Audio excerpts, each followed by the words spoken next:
देश में corona virus संक्रमण के मामलों में फिर से इजाफा होने लगा। भारत में बुधवार की सुबह तक कोरोना के एक्टिव मामलों की संख्या 1047 पर पहुंच गई।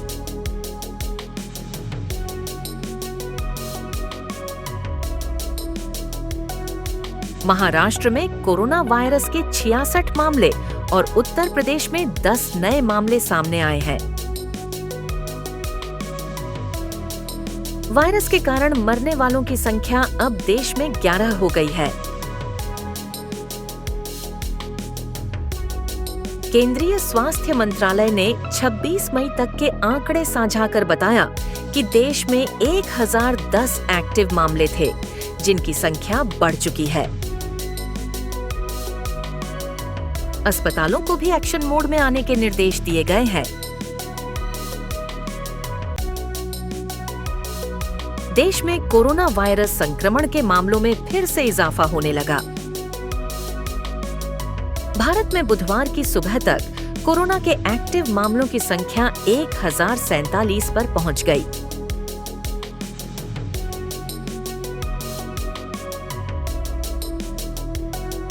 महाराष्ट्र में कोरोना वायरस के 66 मामले और उत्तर प्रदेश में 10 नए मामले सामने आए हैं। वायरस के कारण मरने वालों की संख्या अब देश में 11 हो गई है। केंद्रीय स्वास्थ्य मंत्रालय ने 26 मई तक के आंकड़े साझा कर बताया कि देश में 1010 एक्टिव मामले थे, जिनकी संख्या बढ़ चुकी है। अस्पतालों को भी एक्शन मोड में आने के निर्देश दिए गए हैं। देश में कोरोना वायरस संक्रमण के मामलों में फिर से इजाफा होने लगा। भारत में बुधवार की सुबह तक कोरोना के एक्टिव मामलों की संख्या 1047 पर पहुंच गई।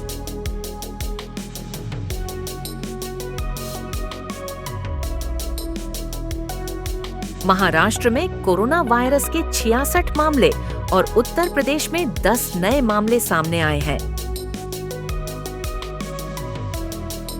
वायरस के कारण मरने वालों की संख्या अब देश में 11 हो गई है।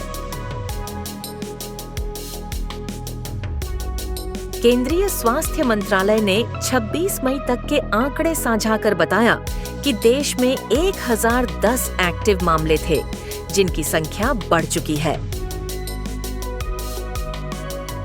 अस्पतालों को भी एक्शन मोड में आने के निर्देश दिए गए हैं। देश में कोरोना वायरस संक्रमण के मामलों में फिर से इजाफा होने लगा। भारत में बुधवार की सुबह तक कोरोना के एक्टिव मामलों की संख्या 1047 पर पहुंच गई।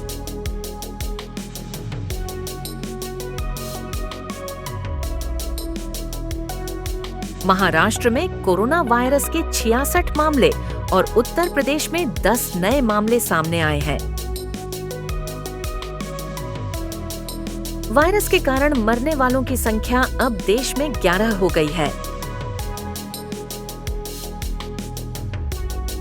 केंद्रीय स्वास्थ्य मंत्रालय ने 26 मई तक के आंकड़े साझा कर बताया कि देश में 1010 एक्टिव मामले थे, जिनकी संख्या बढ़ चुकी है।